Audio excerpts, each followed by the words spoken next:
सावित्री 2 बेटों की माँ थी। उसे इस बात पर बड़ा घमंड था। वो मानती थी कि बेटे घर की शान होते हैं। ये ले सावित्री, मिठाई खा, मेरे यहाँ पोती पैदा हुई है।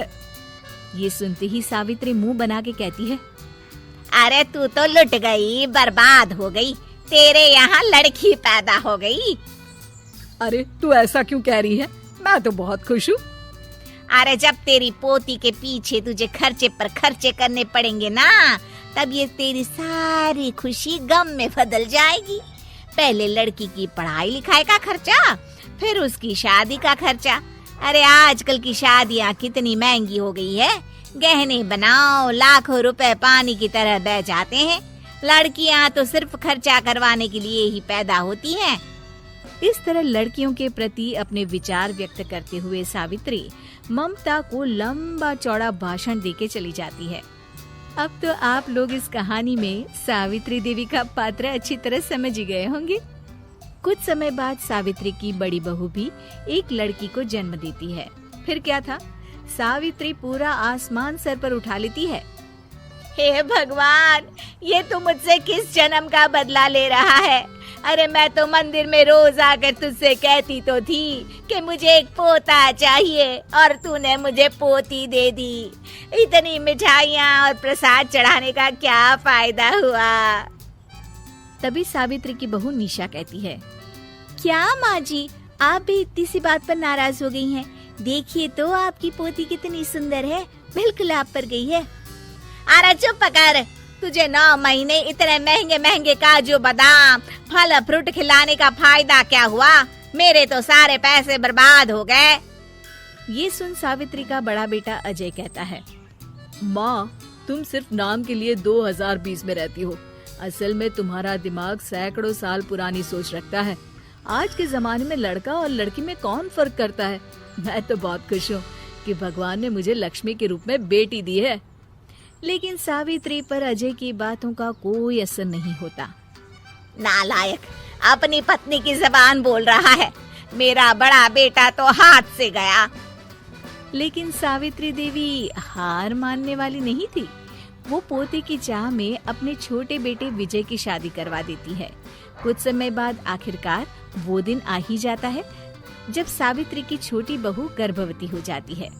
सावित्री इतनी खुश हो जाती है कि वो बच्चे के जन्म से पहले ही सारे मोहल्ले में ढिंढोरा पीटने लगती है।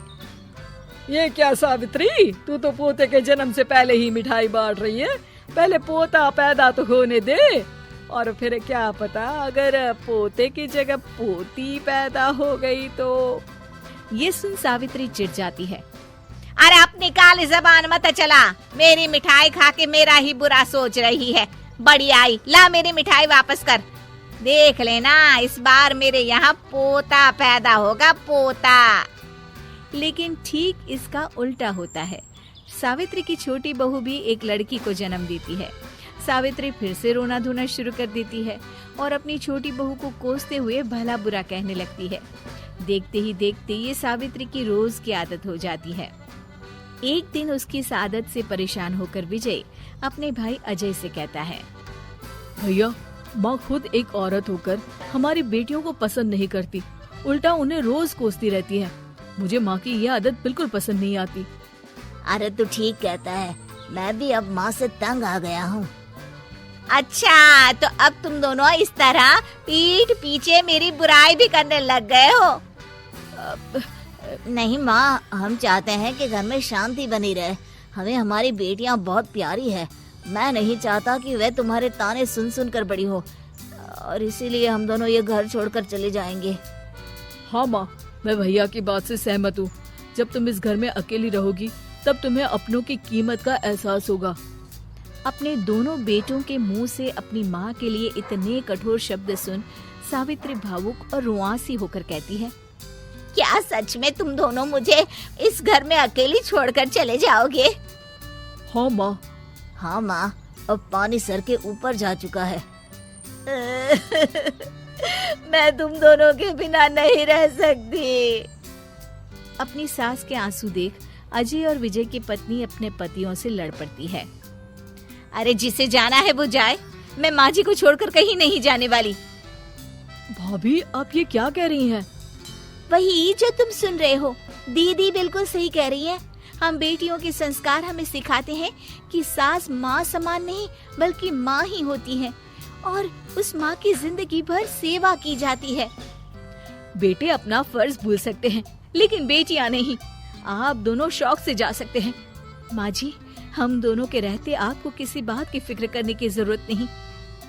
फिर क्या था, सावित्री के ऊपर छाए बेटों के घमंड के बादल उसकी बेटी स्वरूप बहुओं के तेज के आगे आंसू के रूप में परिवर्तित होकर सावित्री की आंखों से बहने लगते हैं और वो उन दोनों को गले लगा लेती है।